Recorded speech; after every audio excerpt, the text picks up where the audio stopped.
Hello and welcome to this episode of my Mind, Body, Spirit series. In this video, I'll be talking to you about your mind. So your mind is like an amazing supercomputer. It holds on to every memory of every life you've ever had and any memory from this life that you've had. And so you can access that mind, the memories in your mind, two ways. One, through a meditation, or two, through a hypnotherapy session with someone like me who is trained to conduct past life regression hypnotherapy sessions. So in a past life regression hypnotherapy session, you calm down your conscious mind to about the rate of the subconscious, nice and slow down here. And when your conscious mind is nice and slow, you can access the memories down here in your subconscious mind. And people who are consistent meditators can do that as well. So it's the same activity. Hypnosis. A lot of people have misconceptions about hypnosis. They think, oh my God, someone's going to be controlling my mind or whatever. It's not like that at all. It's actually just a deep, relaxed state where you can get answers to the questions that you have about yourself, like why do you do the same silly things over and over, or why do you keep attracting the same kind of people into your life, or whatever. It's all energy, has a lot to do with the way our mind has been set from many lives. And even from this life too, what kind of programming you received early on in your life, that will create the experiences that you have currently in your life. Or if you've taken the initiative to change things, recently, and this has been a really big year for change and upheaval for many people. They have said, they've come to me for help and said, my life is just not working. I want to change things. I don't know how. So they come for a regression hypnotherapy session. They'll maybe sign up for my healing sessions, or maybe a coaching session. So they want to look at what's working in their life and keep it or increase it, and release the things that are not working in their lives. So how do you do it? Well, it's the most successful way you can do it is actually by changing your mindset. So today we're going to talk about your mind and how you can help change the way it works.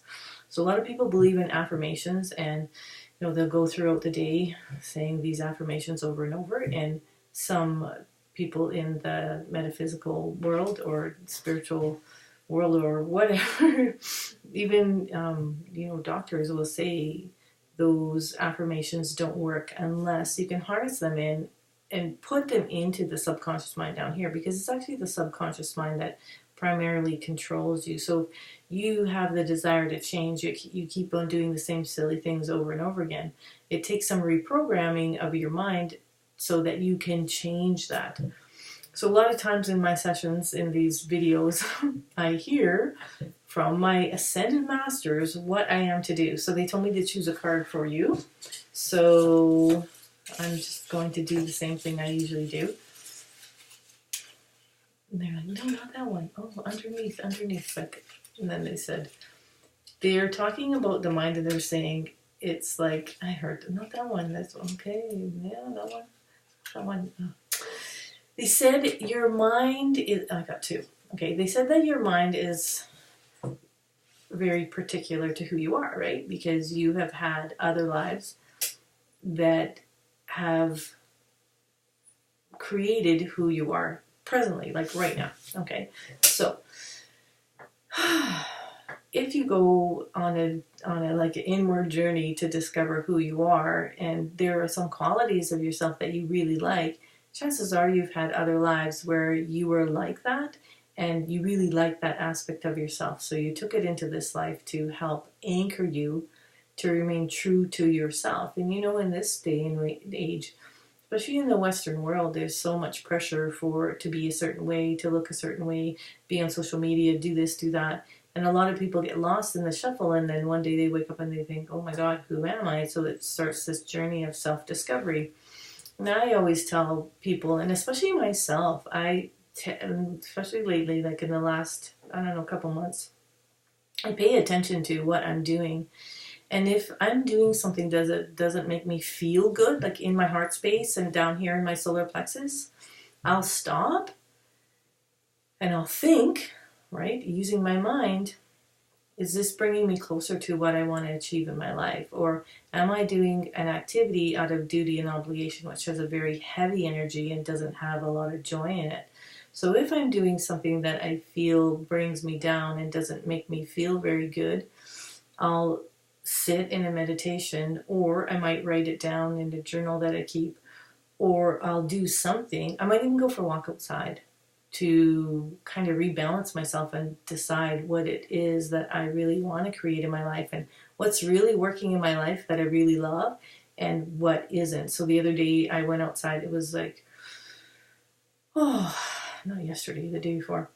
It was like about 9 degrees. So here in Canada, that's pretty amazing. November, what is it? It was the 25th.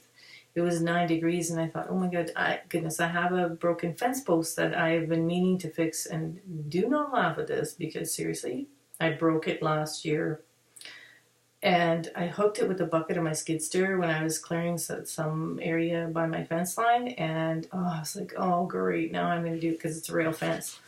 So it was weird because I just got that feeling that that's what I wanted to do that day. So I went outside and I pulled the rails off the fence, off that broken fence post, and then I fixed the fence, and it felt really good. So it was like something that I held in my mind, like I kept meaning to do it and I didn't do it and didn't do it. I just didn't feel like it. So that day I had some time in the afternoon and I really felt good about that. And the nice thing about that too is, of course, I got distracted, right? My mind, I have squirrel brain that likes to do a whole bunch of things at once. I have a chainsaw and I wanted to cut up some deadfall that had fallen in my pasture, but I could not start that chainsaw. So Spirit always has a hand in things like that, because they will make sure that if you're going to be misdirected, they're not going to let that happen. So I didn't get to start my chainsaw. That was okay because I really was outside to fix my fence. But in the meantime, to try to find a pry bar for my to pry the rails off my fence, and I couldn't find it. So I heard in my mind, Spirit is always good to me, my ascended masters. I heard I have a decluttering master that helps me, which is good because I really don't like clutter. So I do a lot to keep my house nice and uncluttered. So they told me it was downstairs in my house. Why would that be downstairs in my house? Sure enough, I went downstairs. There on my workroom, there's my pry bar. And I always use it for fencing, so I don't even know how it ended up in my basement, but it did. So I took it outside, and it turns out I didn't even need the pry bar. But my point is this: pay attention to how things make you feel. And if you're doing something, and this is like in your spare time, or this is like, pay attention to how it makes you feel and think with your mind, what would make you feel good? And what would make you feel like you've done something that you're meant to do and you feel good because you achieved a goal? And that was just a little task. It didn't take me very long. It took me a long time to get out to the fence to fix it, right? But it just was a nice day, and I thought, I'd really love to do this, and I did it, and it looks just great. The fence is fixed. I got rid of the old fence post, but it's like I had a feeling, right? Like what would make me feel good and make me feel accomplished even just by doing one little task. So if you want to change things in your life too, it could be just like one little task. Maybe you want to get up early and meditate, like 20 minutes early than you usually get up. Or maybe you want to meditate just before you go to sleep. And I have a friend who loves to meditate, but she's so busy. She gets up early in the morning. She, goes into the city to work. She doesn't have time to meditate in the morning, but she makes sure that she dedicates from 9 to 10 in the evening that time to her meditations, and she works on herself to to release karma that's holding her back from enjoying her life fully and completely. So that is a wonderful thing to do. Now, I've spoken about karma before. So here's 2 messages for you. One is efficiency. They're saying, be very efficient in what you do in terms of planning your day and thinking of what's the most effective route, say, to take during your day to go from point A to point B to point C, whatever.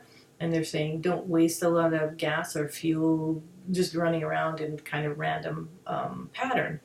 Also, be efficient in how you run your life. So whatever's not working is not meant to be working. And some people think, you're really meant to struggle to achieve. And I feel that if you're really struggling, it means that, it could mean several things. One is that you're in the wrong place at the wrong time, or 2, how badly do you want and that thing, and then maybe that struggle that you had was to learn what you didn't want, right? And you have to think about it, right? So efficiency, be efficient in what you do, and then strength. So these are good words to have together because strength inner strength is so important, right? It keeps us like on our path. And so a lot of times when you have a very distinct goal, it's a good idea to, I put one of my, like the focus for my business on my computer, like a sticky note. So it's always what is my focus for my business, because it changed a year ago. And it changed, but it didn't change in that I've always been focused on wellness most of my life. And I went through a time when I wasn't. So I really had to think about, who am I and who do I want to be? And so I started this real intense focus on wellness in my life, which did a lot for me, I feel, for my health and for my mental health and my wellness. And of course, it always ripples out into my clients, because I found that my healing sessions got a lot better. They were more efficient. Yes, efficient. And they had a lot more strength. So I found by altering my business, where I focused on wellness, I'm still working with pets. I'm still working with pets' health. I'm still an animal communicator. But I've expanded to what I do, so I can, and I was allowed to see more about people. I began to be able to see inside people's bodies. So, when I was working out at the gym, some people would come up to me and ask me questions, and by them opening up to me, I was allowed to see what was going on inside their bodies, like if their liver was in a healthy condition. Anytime I see an internal organ that's kind of dark, like shadowy, dark, kind of black, it means there's an energy block in there, and so that organ is working really hard to do its job. It just has some toxicity in it, and there are ways we can clean that out. So I hear those messages, they're channeled to me, and I hear what is not quite right in that body, and how they can clean it up, and things they could do to create a better and healthier lifestyle. So those are body and health readings that I give. So that's all downloaded into my mind, and it's, anytime someone thinks, like, if they're an energy worker, that they're doing the work, we actually aren't the ones doing the work. We're just a conduit. So we're like, we channel the healing from the source, from spirit, from God, and it's the purest of the pure. And when you do a lot of work to keep your heart space clean and your energy centers really nice and clean and clear, the more effective you can be as a healer, and also the healthier you'll be if you pay attention to your health and you make sure that you are in the best health you could possibly be in order to be the best healer, right? That makes sense. So it takes a lot of effort with this, right? In Portuguese, they call it the cabeça, which I think is such a cute word. It's your head. But there's so much housed in your mind that can help you. And a lot of people, recently I've heard quite a few people, they have been diagnosed with an illness, and they're all like, how did this happen? Why did this happen? But it happens to people who aren't really paying attention to their health, and what kind of food are they feeding their body? How live is the food? How close is the food to the source? How much has the food been processed? And then how kind have they been to their body? Because your body is a machine, right? And you're meant to treat it really well so that it can help you age really well. And that's what happened to me, like last year. I woke up and I just didn't like how I looked, but I also didn't like how I felt, because I was sore all the time. My body was sore all the time. So I started on this healing journey, and I found that it was so effective to help me regain my health. I actually am healthier now than I have been for like a long, long time. So I pass that on to my clients, and so I can do those body and health readings, and I do energy healings for people who are going through a really tough time. And it helps them raise their vibration, so they're no longer in a state down here, but their energy level rises, and their cells are healthier, and their energy field is healthier, because it all goes together, right? Mind, body, and spirit. You have to look after all three of those in order to be a healthy being, and in order to age really well. So a lot of people will, be diagnosed with an illness and think, oh my goodness, how did this happen? And they don't get it, that you have to treat your body with gentleness and kindness and efficiency, right? What's the best thing to feed it? And so you have to determine what kind of diet you're meant to have, because not everybody's bodies do well on an animal, like a carnivore diet, and some people do well at being omnivores and maybe a slight more plant-based diet than like animal-based diet. And some people do really well with a vegan diet. So it really depends on, a lot of it has to do with your ethnicity, your ethnic origin, where your body comes from, like genetics, and a lot of it has to do with the values that you hold. And I am an animal communicator, and I really do feel for the animals, and I just don't feel right eating their bodies. And I never thought I would be like that, but it's something I've been thinking of, and I heard about a year ago, something about being vegan. I was like, oh my goodness, I don't really know if I can do that, right? Using my mind, thinking, I don't know, but I tried it. And what I found is that it actually is a better mechanism. For me, it's a healing mechanism. It's a way to get my body healthier, and I don't struggle with weight like I used to. So for me, it's been a win-win. I feel better. I don't have to sleep as much. My body isn't sore anymore. So I had to do quite a bit of thinking, and I follow some vegan people on Instagram, and they have a lot of really great information there. So I do a lot of research into the area that I want to go in so I can have a varied diet and make sure my body is getting what it does. But I do use my body, my mind, for full body muscle testing to check in to see if my body is lacking any vitamins or essential nutrients, that like trace minerals that your body may or may not be getting from the diet. And I definitely try to make sure that it gets lots of protein. So I'm always learning about this, using my mind to figure out what my body likes the best and how it performs efficiently. Because when your body gets into efficiency, right, and you decide, okay, so I'm going to do this diet, and it makes me feel really good, it actually will work really well for you. And there is not one diet that fits everybody. We're all different, right? We all come from different ethnic backgrounds, and we all come from different kinds of families and different environments. And so what works for one person won't work for another. And that's why it's important for you to understand what you're comfortable with and what you notice your body thrives with and what it doesn't thrive with. And a lot of people, they may or may not understand this, but there's two things that'll cause fatigue in your life. One is caffeine, because it like amps you up, and then you get this crash from caffeine, so it can actually cause a lot of fatigue in you, and it can like make your mind race so that it can't slow down. And then the other thing is sugar. A lot of people are addicted to sugar, and sugar, like overabundance of sugar in your diet, will cause fatigue as well.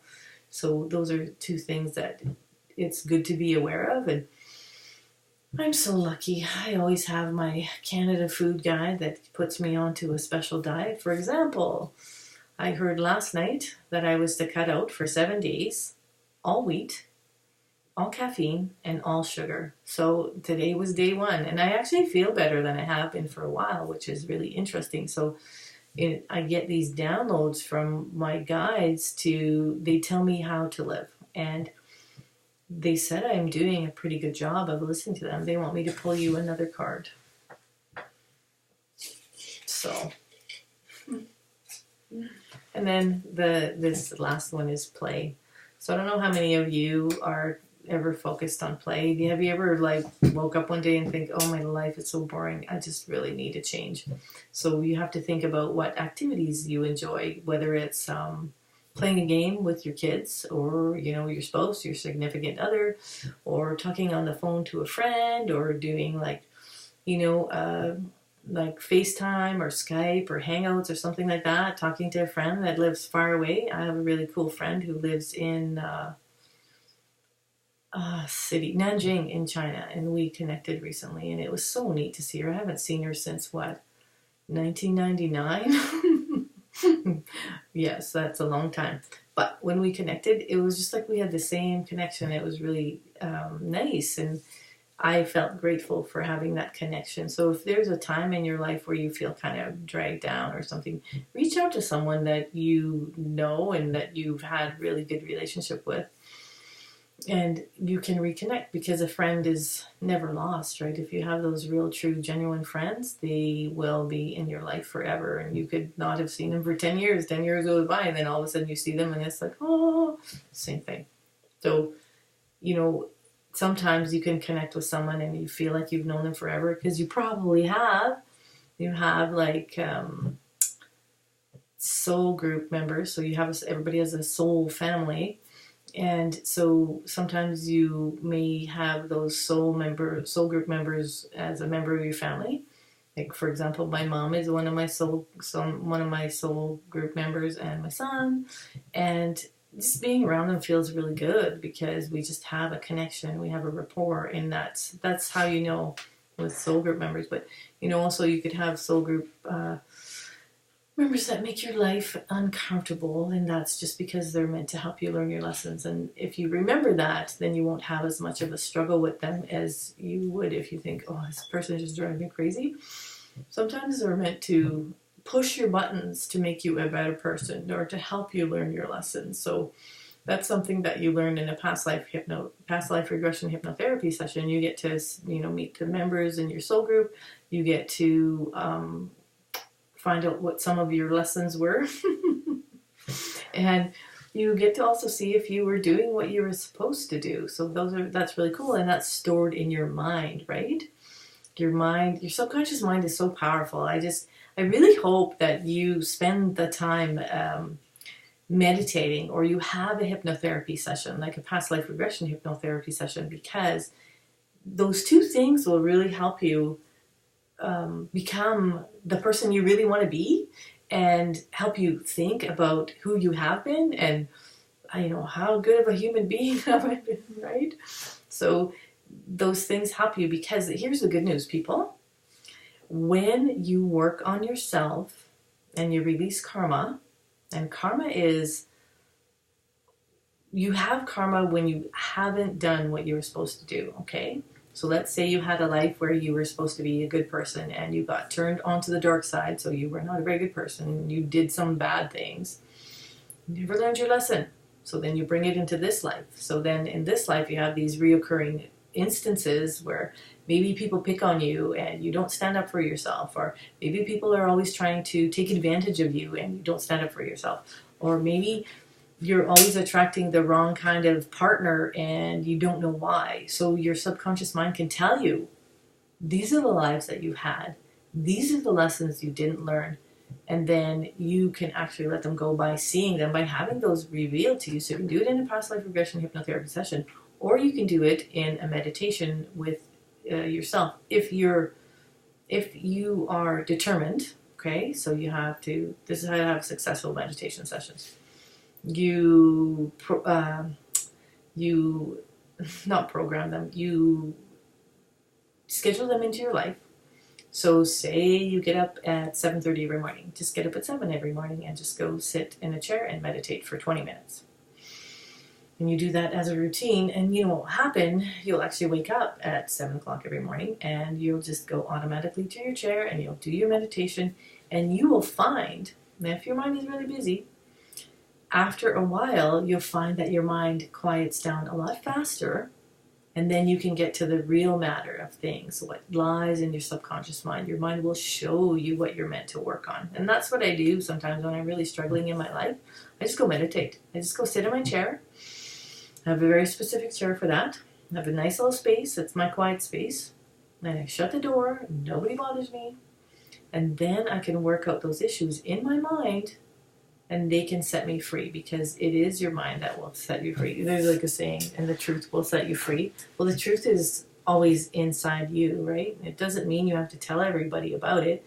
It just means that you're meant to work on yourself to be the person that you want to be, because the person that you want to be is the most important thing, right? So if you want to be a really good parent, or you want to be a really good spouse, or you really want to be a good daughter, or you want to be a good son, or you want to be good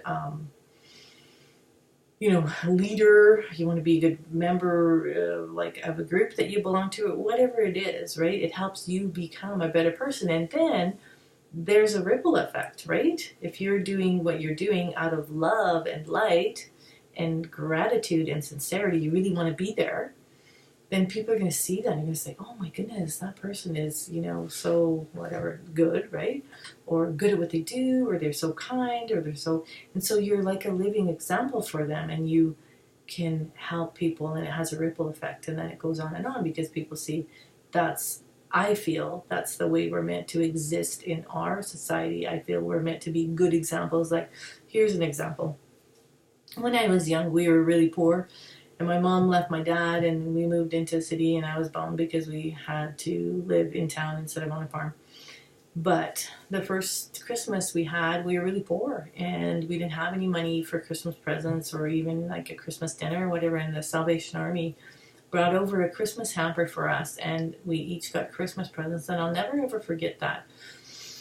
It has remained etched in my mind. I still remember I got a stuffy that was a pink and white elephant, and it was so cute, and it was soft, and it was beautiful. And we rarely did get Christmas presents. We didn't have a lot of money, but that Christmas, I will remember, is the most vivid and bright in my mind.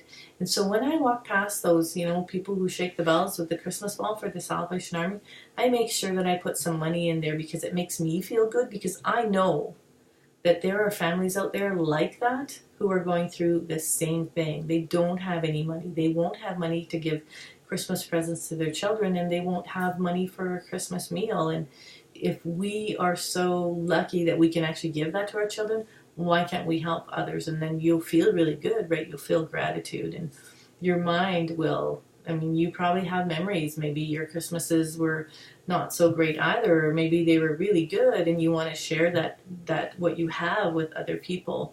And I'm quite mindful at Christmas time, because I know not everybody has a wonderful time at Christmas. It can be very stressful, right? And just saying, stress at Christmas time can be eased with meditation or talking to someone about, the stresses that you feel. And you don't have to put that stress on you to create the perfect Christmas, dinner, or a perfect Christmas time or whatever, because I find the best times at Christmas are just spending time with people that you really like, right? And so that's about it for my mind video. And if there's anything that you would like me to talk about, just write it in the comments and I'll be sure to include it. My next video will be about the body, so I'll be talking about your body and how to help take care of your body.